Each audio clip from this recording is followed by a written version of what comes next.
that it just spins. Hi Yeah. guys, welcome back to my channel. My name's Aireonna. Today I'm here with Chase Senior from Chat Sports 49ers Report. I'm so excited to have you. I think I've told you this maybe in our messages before, but I actually watched you. I started following your channel quite some time ago when I lived in Santa Barbara in college. A lot of times they wouldn't play the games like on the local television, and I was a poor college student who didn't pay for cable. So if we weren't going out and watching the games like at a bar or something, I would go on walks and like try to watch like the highlights while listening to you.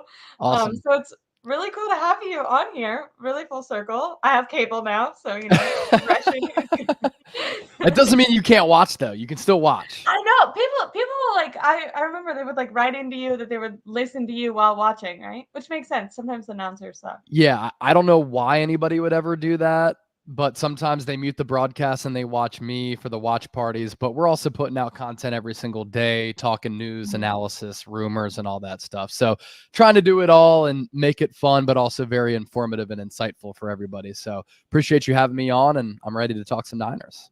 Yeah, and for anyone who doesn't know, you also cover the Eagles, which is like I feel like this gives you like a really cool behind the enemy lines perspective of things. It Not that you're does. It certainly helps my perspective in talking about the NFC just because I scout the conference a lot. And I still think, even though that the Niners are struggling with 3 consecutive losses, it's the Niners and it's the Eagles as the top 2 teams in the NFC right now. I'd go Philly 1, San Francisco 2. And then after that, I think a pretty steep drop off to teams like the Cowboys as well as the Detroit Lions. But it does give me a unique perspective. A lot of people don't like that I also cover the Eagles and the Niners, and they'll let me know about that in the comment section. But to put your face on camera, as you know, sometimes you got to have thick skin. So it's all good. There you go. Well, okay, speaking of kind of different things going on in the NFL, I figured we would start with the Chase Young trade, and I would ask you, first of all, do you think that this trade fixes all the 49ers defensive issues? Or do you think maybe it's a good move for cheap? And because right, even if they don't sign him long term, you kind of get that third round comp pick back at the end of the year. So do you think it's a good move that can't hurt, but maybe doesn't fix everything? Or do you think this could be the band-aid? Last year when they traded for Christian McCaffrey, that literally changed their season. I think they won every game except for the Chiefs game after that. So Yeah, I like it for a couple of reasons. First of all, I like the compensation that you give up. It's a 3rd round pick for a player who this year has been one of the top edge rushers in the game. If you look at some of the analytical Pro Football Focus numbers, the sack numbers, the pressure numbers, he's been top 5, top 10, top 15, regardless and depending on which numbers you look at. So I think when you talk about the player, I really like it for the value that they gave up to bring him in. A 3rd round comp pick for Chase Young is a steal, in my opinion. And if they don't end up re-signing him, which if he plays well, he's going to land a pretty large contract, then they're able to get a 3rd round pick back. So at that point, it would be a rental. You trade away a third, you get him, he can help you in hopefully what is a pursuit of a Super Bowl championship. And if he leaves, you get that 3rd round pick back. And you kind of look at what the Bears gave up for Montez Sweat. It's an early second, and this Niners compensatory pick would most likely be between 80 and 90. So I think that Chase Young, when he's right, when he's healthy, he's the better player than Montez Sweat.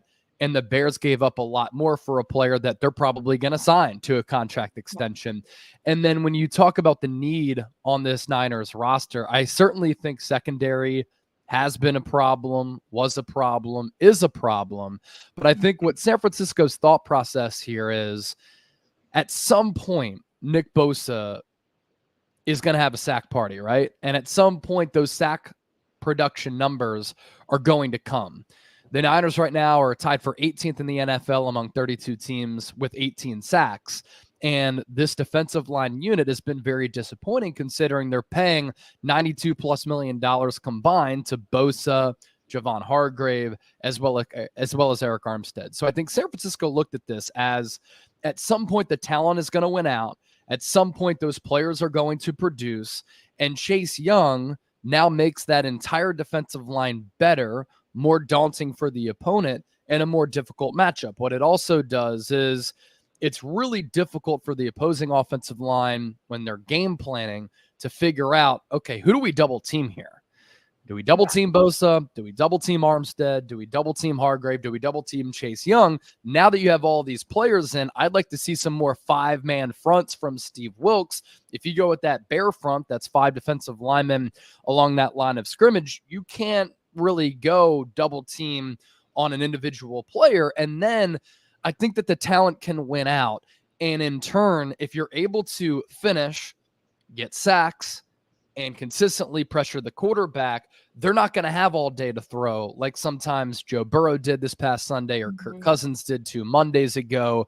And in turn, it makes the back end's job a little bit easier. So for those reasons, I do like the move. Most importantly, just because of what you gave up for a player who has a lot of potential. I mean, in the full seasons that he's played, when he was a rookie in 2020, he won Defensive Rookie of the Year. And this year, up to this point, he's been really productive. He's a physical freak. The injury concerns certainly are there because he missed a lot of 2021 and 2022 with complications with that knee injury.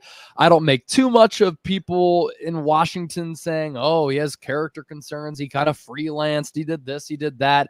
If there's one organization that can get a player right, it's San Francisco. And if I'm an athlete, I don't want to play. That can get a player wrong, I feel like exactly. It's Washington, an organization that I would never want to play for, even now that they moved away from Dan Snyder.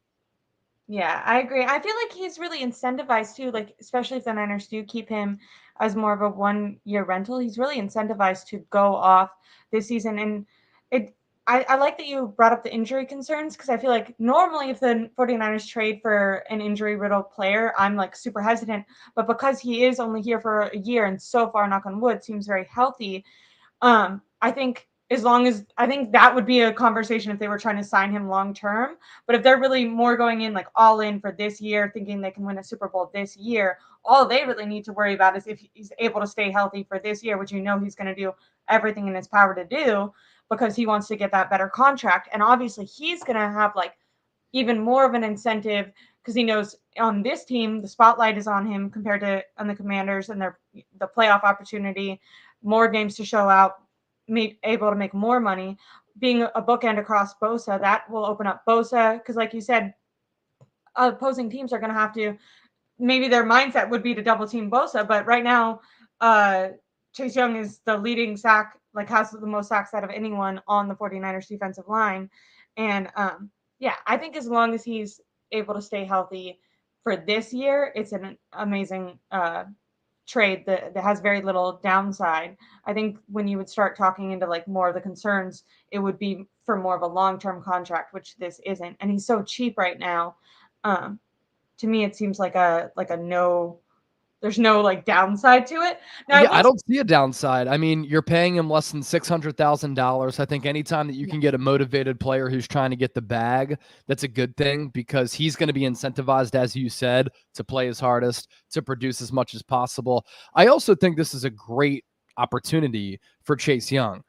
He had a great rookie year, won Defensive Rookie of the Year, as I said. But that organization has been poorly run for a really, really long time, and players haven't been able to really reach their fullest capabilities. And I think whether you're a professional athlete or you're working like you and I for a company or whatever, if you're working for a dysfunctional business, there's kind of always that dark cloud that hovers over you because you're knowing that you're working at a place with not a lot of support, not a lot of stability. I think that Trent Williams can speak to that, right? Because he was with Washington. Now it's almost a new lease on life. It's a great brand, one of the most iconic brands in all of sports for an iconic franchise that right now has a great opportunity to add that 6th Lombardi trophy.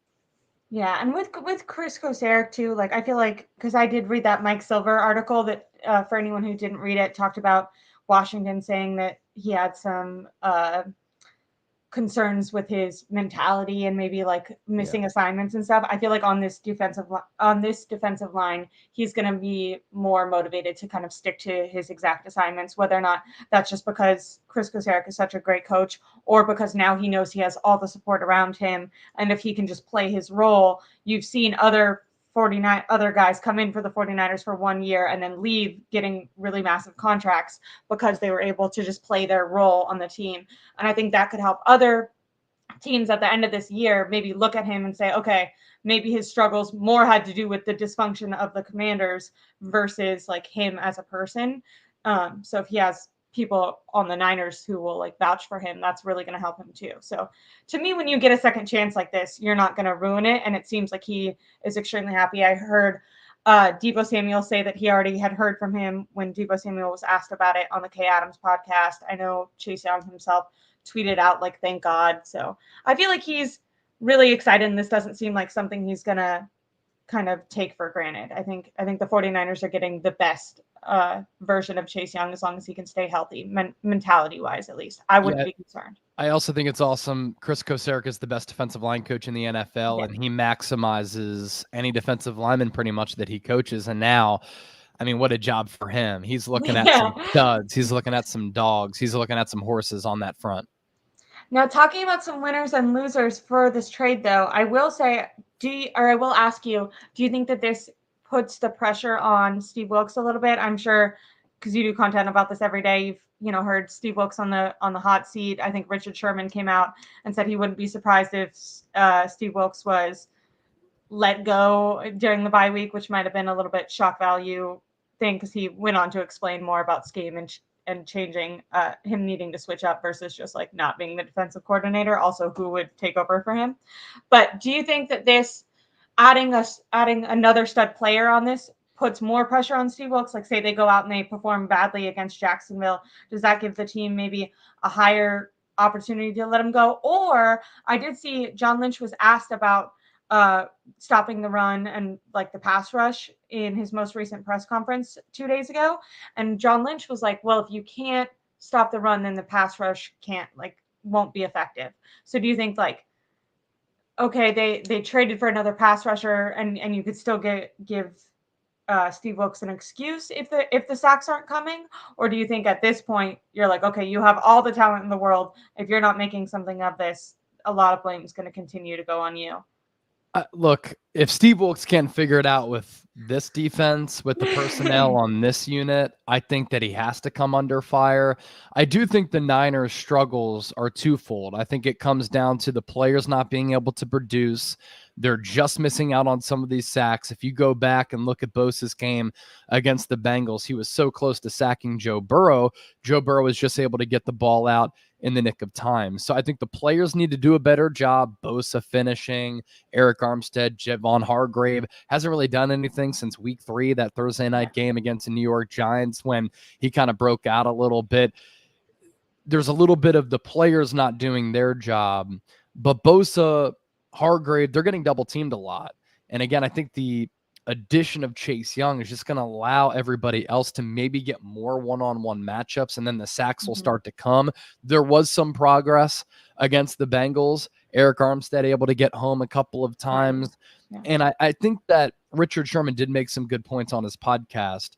He was asked what changes he would make if he was the defensive coordinator, and he'd say, I'd go back to the basics. I'd go back to the strengths of what made this defense great and what's made this defensive unit really good since 2019 under Robert Saleh.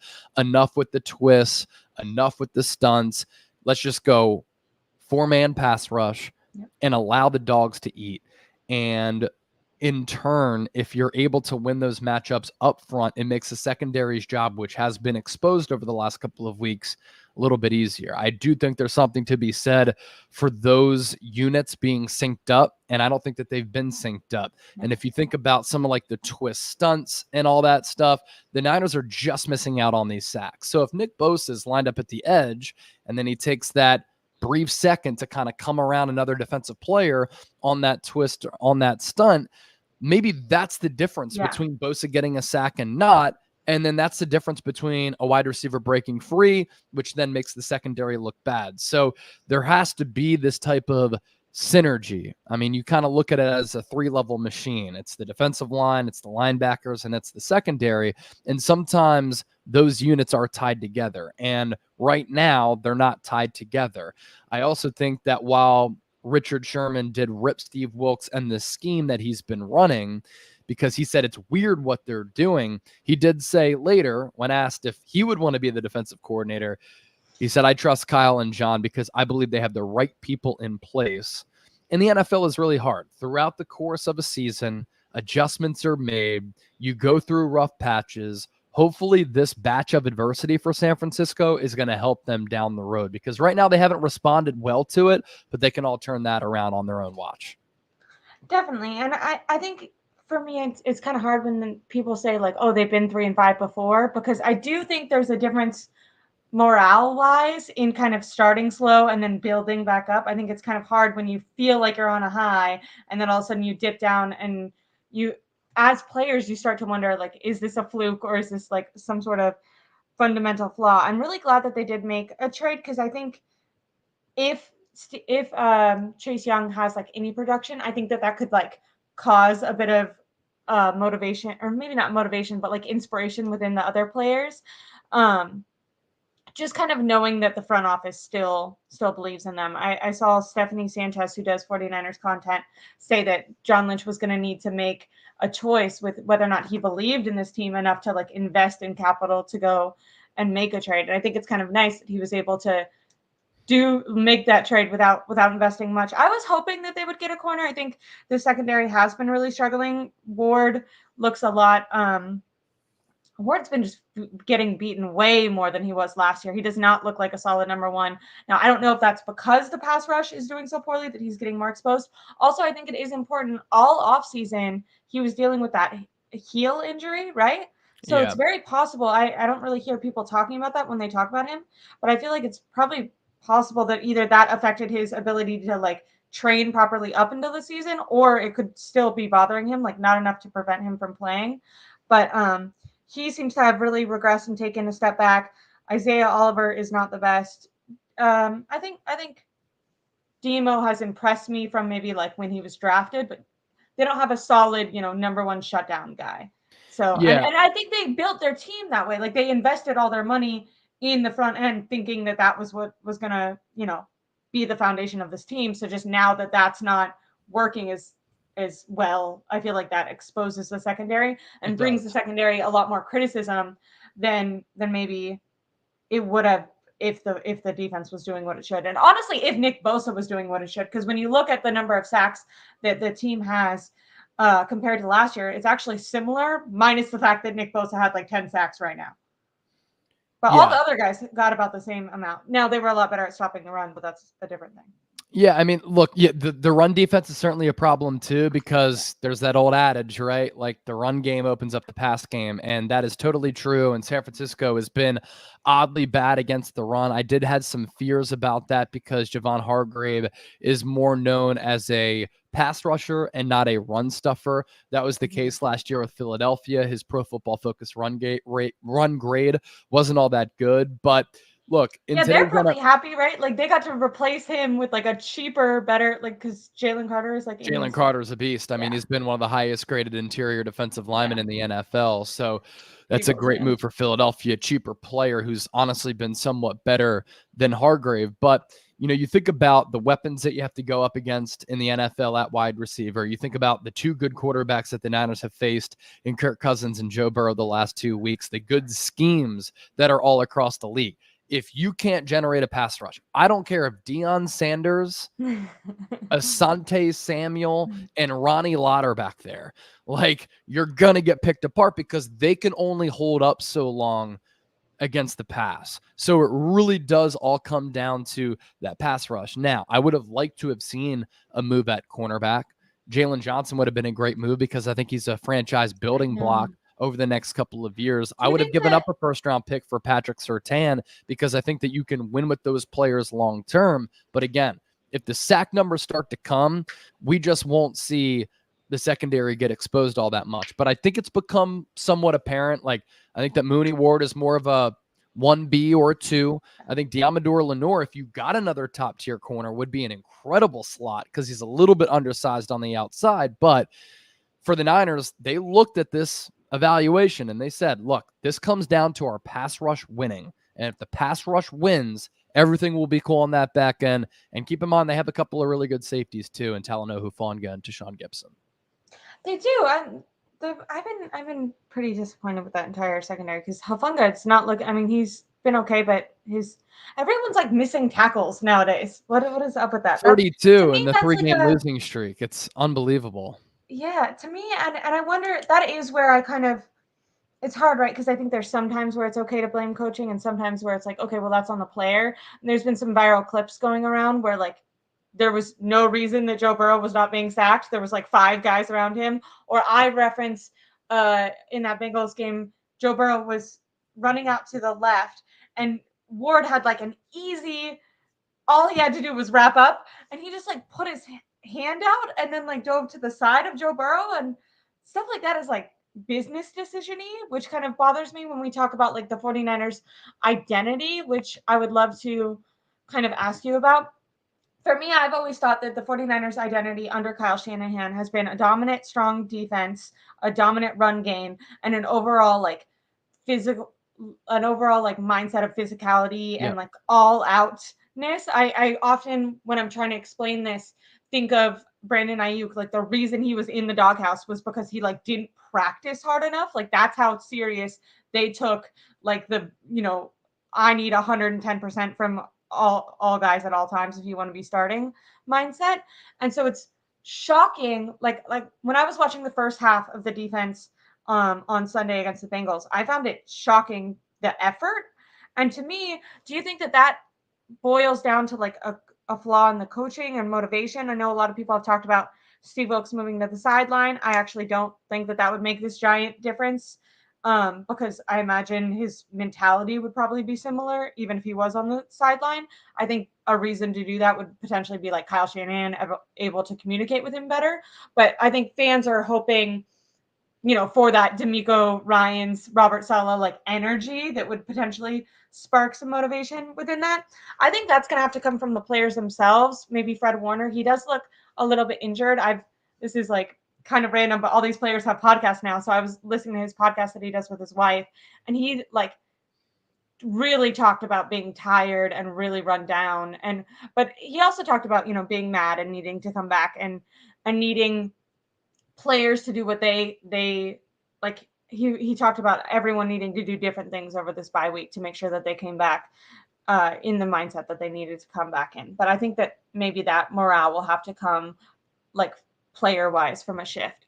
But how do you feel about this team's identity right now this year? I think starting out it was kind of shocking because it was more offensively dominant, and then that now that the offense isn't scoring 30 points, people are kind of pointing fingers at the defense and saying this is all your fault. When up until the Bengals game, they hadn't given up more than 24 points. Now, obviously, that Bengals game was not ideal. But. Yeah. No, you made some good points. Under head coach Kyle Shanahan, this has been a team that has been physical. And we talked so much last year about how when the Niners played a team, the team the following week lost. And I'm pretty sure every team almost after they played the Niners in 2022 ended up losing the following week. They were beat up.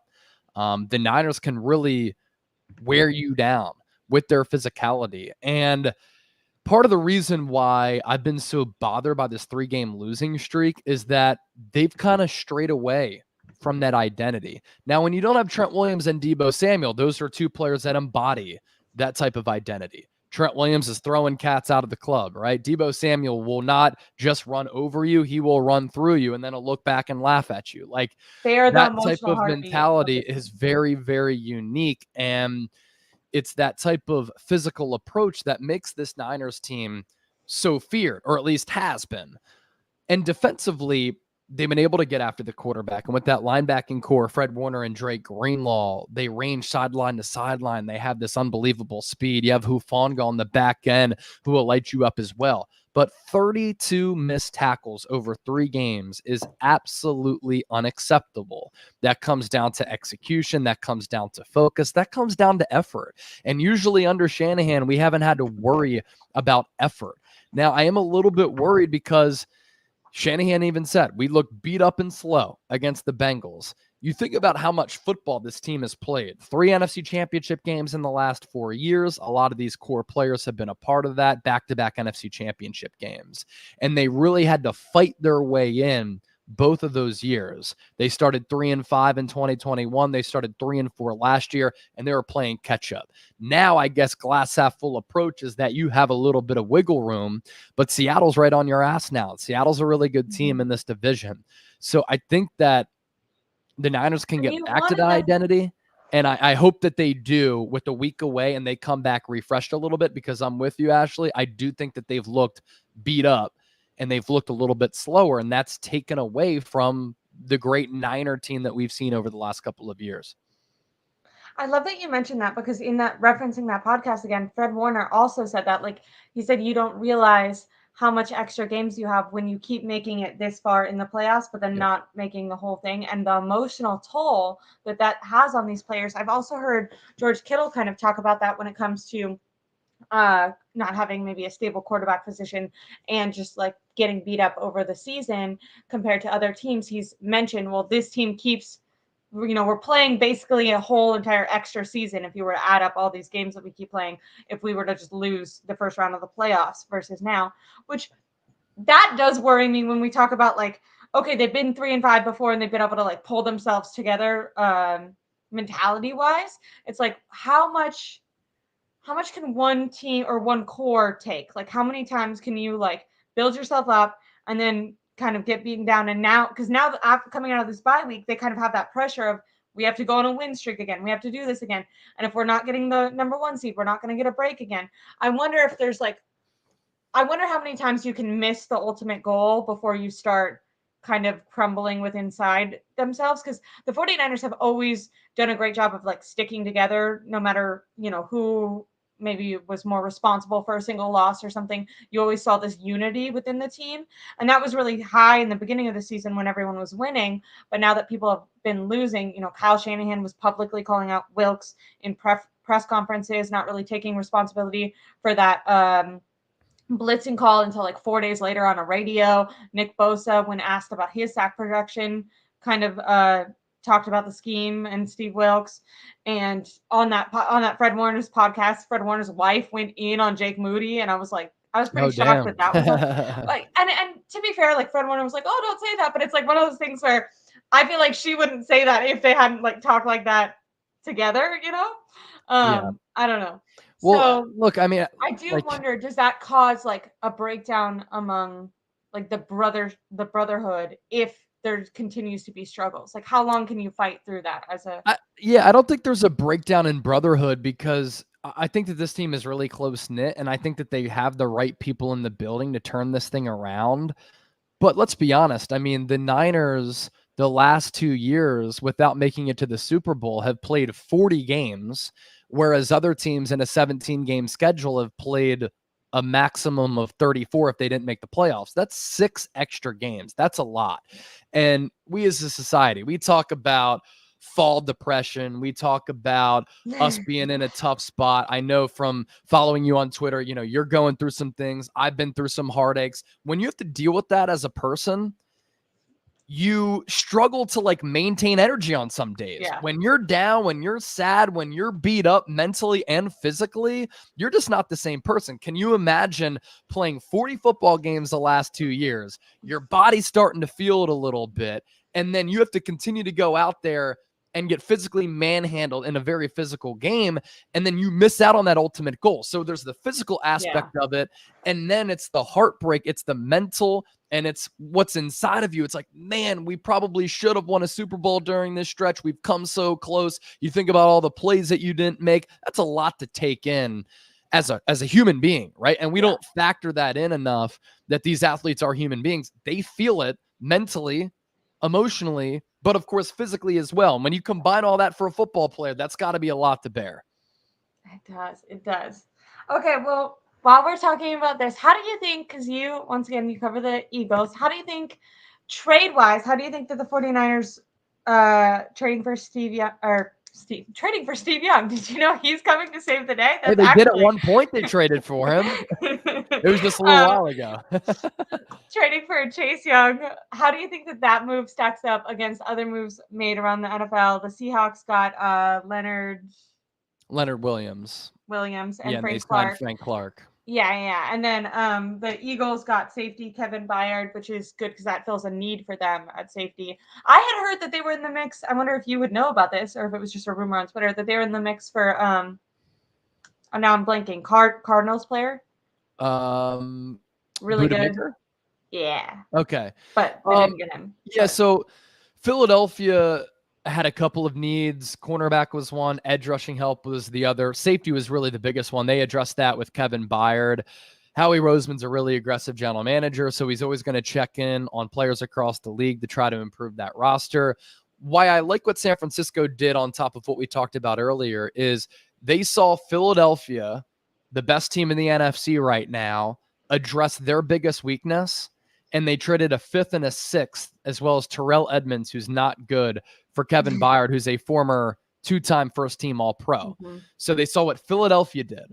And then they saw earlier this week what the Seahawks did. They traded for Leonard Williams, and they addressed a weakness there because their defensive line has been a problem. And then 2 weeks ago, they signed Frank Clark. So San Francisco here, I like what they did because they understand who they're competing against. They're competing in the NFC against Philadelphia. They're competing in this division against the Seahawks, which could come down to those 2 games in 3 weeks with a huge one coming up on Thanksgiving in a few. And they tried to counter what those other teams did. So that's why I like the approach of San Francisco here, because when your competitor does something, if, Apple's been running the iPhone game for a really long time, right? Like, they see Samsung and Android come out with a better camera and better technology. iPhone's going to counter, right? Because that's their direct competitor.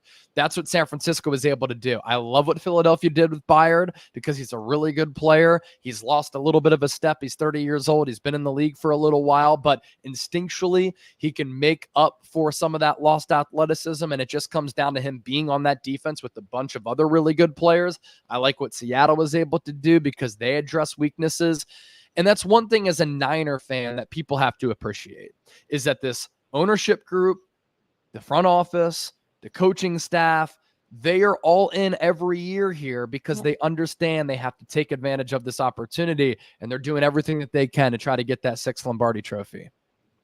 They definitely are, and they're definitely. I loved that. That was part of it last year with the Christian McCaffrey trade too, right? Why they were so aggressive is because they knew that the Rams were also all in.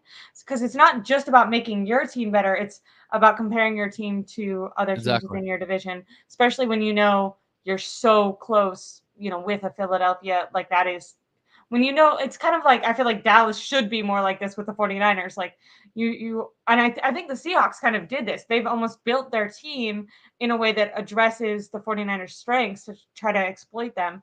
And it's kind of cool when you see regimes that have been with teams for a while because they start to kind of build their own teams to compete within their own division a little bit better, which I think is really nice. If you were to give the 49ers trade like a letter grade for Chase Young, A, B, C, D, F, what would you give it? And what about the Seahawks and the Eagles? The moves that they've made going into the deadline, or yeah, just before the trade deadline. I mean, no team really brought in like a superstar. Chase Young has the potential to be that. He's shown flashes. I'd give the Eagles like a B. I'd give the Seahawks a B and the Niners a B. Like, I think it all kind of intertwines as helps, but isn't like a superstar. Exactly. It's not a Christian McCaffrey trade, which was an A. Yeah. It's not a Von Miller trade that the Rams did that Super Bowl year, which was an A.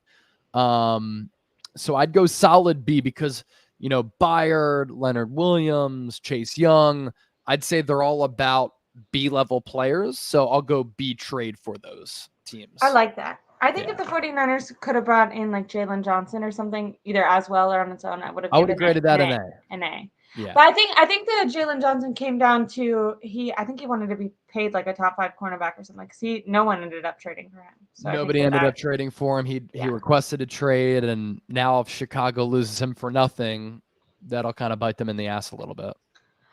I would love to ask you, players coming out of the bye week, who are some specific players that you think need to show an improvement, who maybe have a little bit of fire on them coming out of this bye week? Can you give me 2 or 3? on either side of the ball?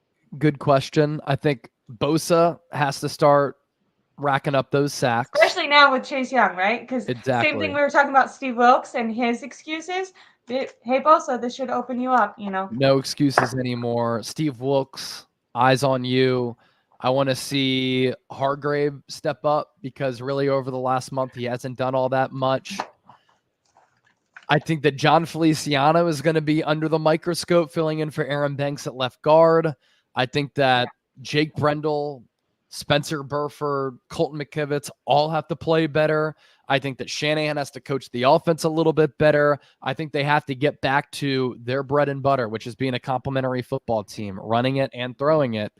And they've thrown it a little bit too much, probably too much for their liking. But even with that being said, Brock Purdy against the Vikings, good first 3 quarters, ended poorly against Cincinnati. He was chucking it all over the yard. He was making plays with his legs. He was looking like a stud. So of 8 of his last quarters, in 6 of them, he's played really well. 2 of them, he's played poorly. So I think that he has to step it up a little bit as the game gets a little bit muddied and maybe a little bit closer and pressure-packed late. I'd love to ask you about your opinions on Brock Purdy and if they've changed over the last 2 weeks with these like interceptions that have came. I think like this is interesting. I feel like my opinion on him hasn't changed that much because I didn't see him as a guy that would have been able to carry a team that had maybe some problems with game calling or creativity within the offensive scheme, that had no run game, and that had a defense that wasn't carrying him. Like, I have always thought that Brock Purdy was really good for this particular 49ers team this year with all of its weapons, with an amazing play caller. But once, injuries happened and maybe I don't know if Kyle's in a little bit of a lull, but I've been pretty disappointed with him. I know they're missing Trent Williams and Deebo Samuel, but I felt like with a week to scheme around those things, that George Kittle could have been involved more. Ray McLeod could have stepped in in that Deebo role a little bit bigger. Jordan Mason has not been seen, even though he averages 6 yards a carry. I do know he struggles with pass protection. To me, that falls on the coaching because he's been there for a year. So I'm like, if he's like, why has no one sat down and been like, hey, you're a really good runner. We need you to get better in this particular area. Like, if this guy's on your team for 2 years, to me, unless, because he probably wants an opportunity to play, right? Like, you can like level with him and be like, hey, if you want to be on this team, I this wish we is an saw area him of play weakness more. for you. Yeah. So my opinion of Brock Purdy hadn't changed that much because I didn't think that he would be able to carry a team like solely on his own at this point. I think of him as a above average quarterback, really good quarterback, but not like a superstar right now. And I don't think that the rest of the team has played at a level that maybe would highlight his strengths. Now I do think he needs to stop doing too much because, like you said, he's had some good quarters, but if I was like giving him a letter grade, would put more weight on the end of the, in the most pivotal moments. If you show up or don't show up, that's what's going to matter most, right? Like when people think about Joe Montana, they're not like, oh, well, like sometimes he was down in games. They're like, okay, well, like he always came back and won, and that is 5 like what rings. made him a legend. So, with Purdy, how do you to feel answer about your Brock Purdy right now? question, I think it goes back to kind of what I just said. Like, the guy went 10-0 to start his career in the regular season. And when you're scouting quarterback, some of the things that you look for, it's not always, okay, is he 6'4", 230 with a rocket arm? Those things are sometimes important, but I think sometimes what's more important, accuracy, being decisive, being able to go through your progressions, make quick reads, make improvisational plays, being able to run and master the offense, being able to process fast. Like, Brock Purdy has been able to do all of that at a really, really high level. And that's veteran type of quarterback play for a guy who's still really inexperienced. And I think his college experience at Iowa State certainly has helped him in those areas where he carries himself in a mature way and he plays maturely. But going back to what I said, and I kind of teased that off the start, 6 of the last 8 quarters, he's played really well. Like, the arm strength isn't really an issue for me. He's hitting out routes downfield and to the sideline to That Brandon wasn't George Ayuk. Kittle A in couple of the the seam Bengals throws game. down the numbers and down the seams that he threw to the middle of the field to Ayuk, to George Kittle with touch, accuracy, layering footballs in there, being able to see that the defense is covering up something to the left and then make that adjustment to throw center field. Like, those are high-level quarterbacking things. I'm not going to write him off after a couple of bad games. And I'm still a believer in him. I'm not sure he's ever going to be like one of the best quarterbacks ever, but I think for this team with head coach Kyle Shanahan, I think that he can get back to how he was playing before. And if the Niners are playing complementary football and they're not turning the football over, which is a huge thing, they're going to be just fine. Because if you go back and look at their turnovers, Ashley, you go back and look at their missed field goals, which I kind of count as turnovers because they basically are. The team gets the ball from the spot of the kick.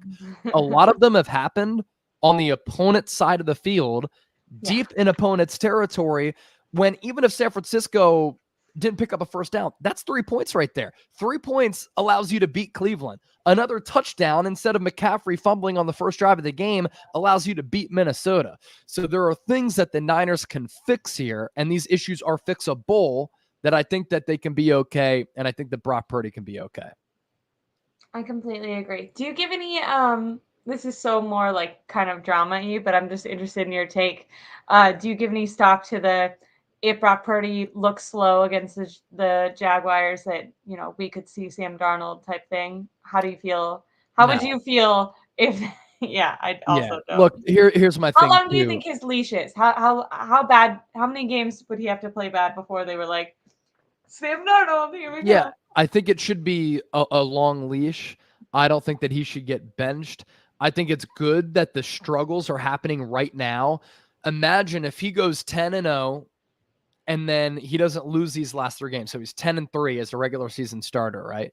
10-3 is a damn good record. But imagine if this train just kept rolling and then these struggles started to happen in December. Not a good time for those things to happen, because then you have no momentum. And you're starting to crater a little bit going into the playoffs. This like early third, early half of the season for the struggles to happen now, I think it's best. And I think it could be a blessing in disguise, because then he's able to learn from it and he's able to rebound. And at the end of the year, hopefully he can get back on track. And the Niners understand what their identity is with this particular team, where they can put together a game plan that kind of taps into his strengths. I think that you have to continue to work through some of these issues here, because Peyton Manning to start his career, Troy Aikman to start his career, the greats went through early struggles in their respective careers, but they learned from those and they became better quarterbacks, just like us as people. When we make mistakes, right? We make those mistakes, but then sometimes we come out better from them because we learn from them. Like, the same can be said for a quarterback. And I think that the Niners have to continue to roll with Brock Purdy here so that he can work through some of these issues. I don't think that, you know, the concussion thing is an issue either. A lot of people thought and suspected that maybe he suffered a second one late in the game against the Bengals when he banged his head on the ground. Right. Kyle Shanahan said he made it out of the game okay. I saw a video today of Brock Purdy. He's on a cornfield harvesting. Like, it looks like he's in a pretty good spot right now. So I think going into Jacksonville, he'll be okay. I don't know, speaking about like one viral clip, it's kind of funny. Like, I feel like when things are taken out of context, when I saw that on Twitter, I'm like, oh my gosh, no. But I remember seeing that in the game, and the holding his head seemed more, because it was right after the interception. So it seemed more like he was like, oh, like, I can't believe I just did that, versus like, ow, you know? Also, first instinct, like, if I'm coming off a concussion and I hit my head, I'm going to probably be like, oh shit, did I do it again? All right, I'm good. I'm good. Yeah, exactly. And I agree with you when it comes to the Sam Darnold stuff. To me, and I feel this way about the kind of fire Wilks talk too. To me, if you're a Super Bowl contender and you think you're a Super Bowl caliber team, what those teams aren't doing is changing coordinators and changing quarterbacks in the middle of their season. You know what I mean? Exactly. You have to stick with a guy. You have to ride through the lulls. Sam Darnold has thrown 4 interceptions in a game before. Like, you know what I mean? It's not like there's some amazing quarterback that you're just like not playing for no reason on the bench. Like, you'd be going to a guy. Sam Darnold's played 51 games or started 51 games. He's thrown 51 picks. Like, we know who Sam Darnold is at this point. Exactly. I feel that way too. I feel like that talk is a little bit silly, and I think that something that I was kind of impressed by at the start of this season was Kyle Shanahan's ability to kind of get behind Brock Purdy and the team's ability to get behind Kyle Shanahan's decision and be like, nope, this is the guy. You heard, Nick Bosa, Brandon Ayuk, Kyle Shanahan refer to him as the real deal. Fred Warner on that podcast said the same thing coming off that Vikings game.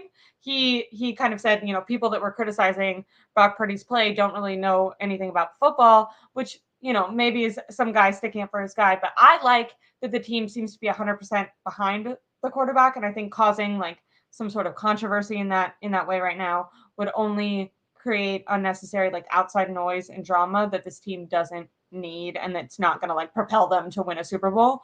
I think, yeah, maybe they won't win a Super Bowl with Brock Purdy, but they're definitely not going to win one if they're firing their defensive coordinator and getting, switching between Sam Darnold and Brock Purdy depending on who has a better game that week. Like that's just not that sort of sustainability. I felt that way with the offensive line too, right? Like a lot of people are saying for the trade deadline, maybe bring someone in, which I wasn't opposed to, but something that I've heard other people kind of say is the continuity is really important. Like you kind of need to get your guys, and then you need to be able to create like some sort of rhythm and lull and connection together.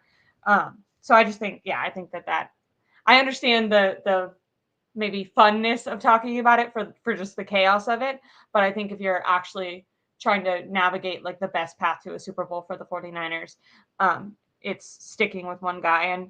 And same thing with Steve Wilks, kind of writing him out. I remember in the beginning of the season when people, and you might be like have insight in this, but people were kind of comparing the 49ers to the Eagles and saying how the 49ers looked more dominant, even though the Eagles were also winning just as many games. My thought was like, give the Eagles time because they're assimilating two new coordinators, and as they go on, they're going to get better because they're going to be more comfortable with the scheme and with the play calling.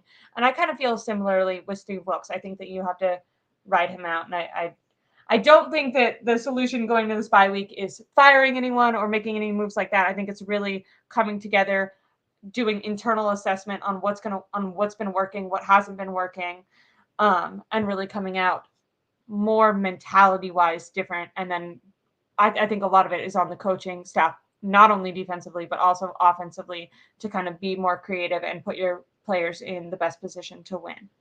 I like that phrasing, internal assessment. And I think that the Niners just have to make the necessary changes in-house and make the adjustments. These coaches, these players, they're paid a lot of money to make adjustments on the fly. That's what makes the NFL such a beautiful game, is that tactical adjustments are made throughout the course of a game. Tactical adjustments are made throughout the course of a season. Championship teams in all of professional sports, they're not firing coaches mid-year.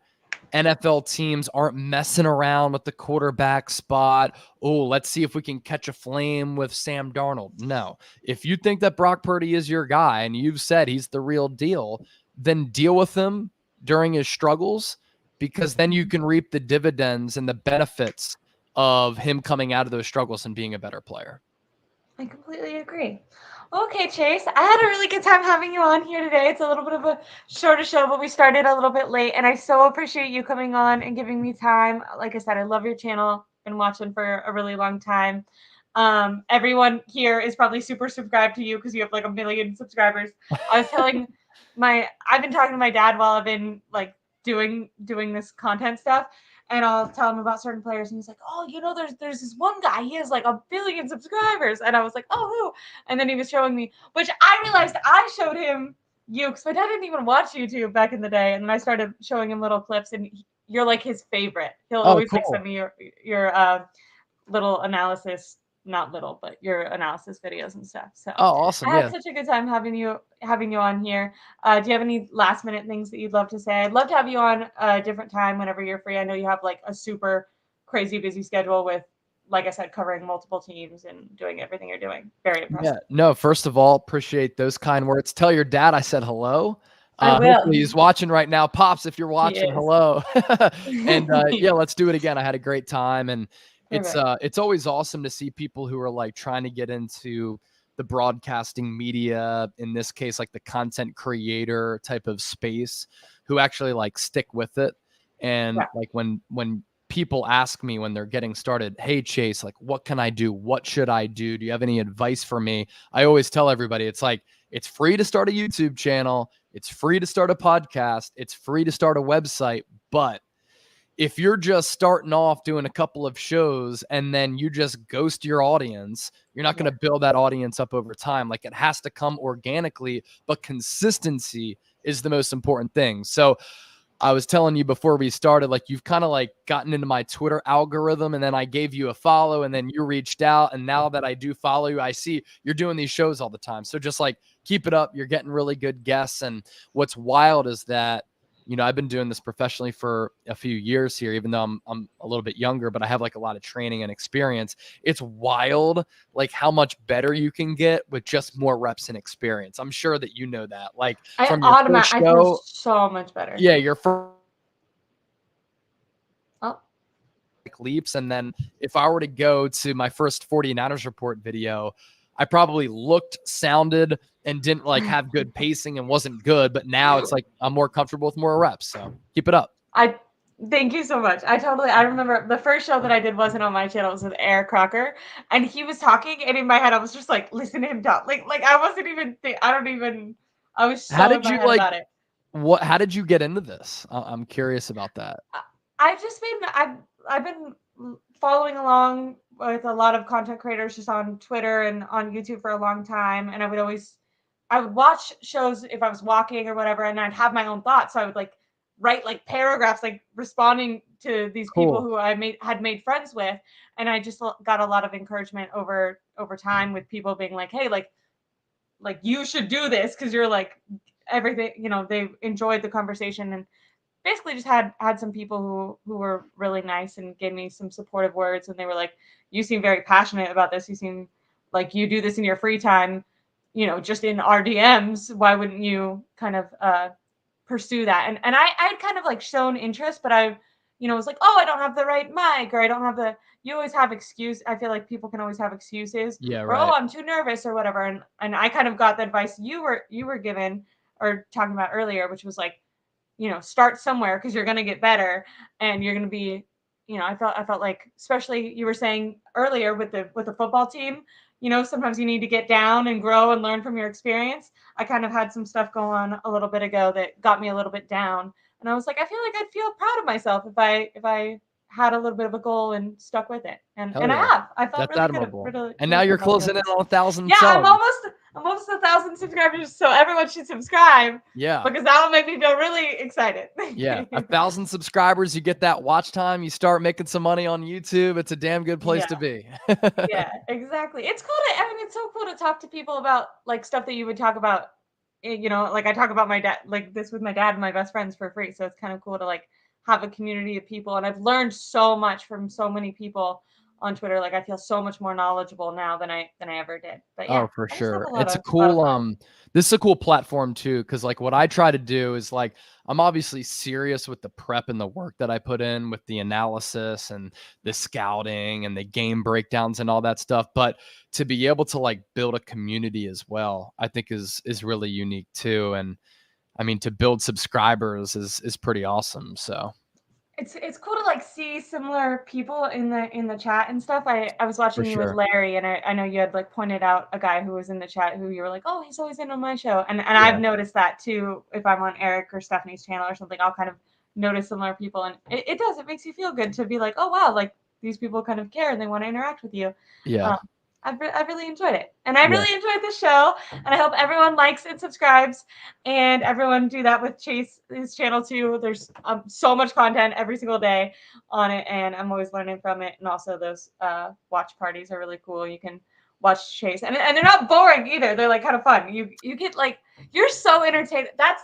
I like that you marry that too. Like everyone has their different styles, and I really like a ton of different styles. Like some people I'll watch just because they do film breakdowns. Some people I'll watch because I think that they're so knowledgeable. And some people, it's way more entertainment for me. And it's just like kind of maybe escapism, but also about about football, which I'm interested in.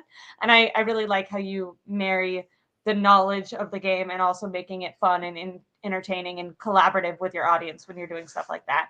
I know Yeah. you're doing a lot of running. I ran track and all the way up until college, so Oh, or in awesome. college, so yeah. Nice. I know you're doing Yeah. running and chugging beers and all sorts of stuff. So it's a really fun time over on his channel. It is. Yeah, you just got to be like as informative and entertaining as possible. And on like this platform, you kind of have to be a salesman, right? It's like, hey, I think what we do on this channel is really cool, so I encourage you to subscribe. And you're a winner at the end of the day if you do subscribe, because then you get all of this content for free. So, and then during game days, like just make it a lively atmosphere, right? I want it to be like people who are just kicking it on the couch, watching the game together. You know, if we were sitting on the couch, we'd probably just have a conversation on the couch or at a bar like we had here on the YouTube channel. That's all that we're trying to do. I love it. I love it. Okay. Well, thank you so much. I could talk to you forever. So I'm definitely, someone said they just subscribed to my YouTube channel. Thank you so There you much. go. But Good I'll job, end it 'cause I Bobby. could talk to you. I could talk to you forever. So thank you guys so much. I hope you have a great Thursday. If you're watching the game, I hope whoever you bet on or didn't bet on wins. And have a good week because the 49ers are going to be playing, but pay attention. I'm going to have lots of content coming out on my channel and talk about what teams you should look out for on Sunday and stuff like that. So, yeah, thank you guys so much. Have a good one. Happy Thursday. Bye. Cool. And I'm always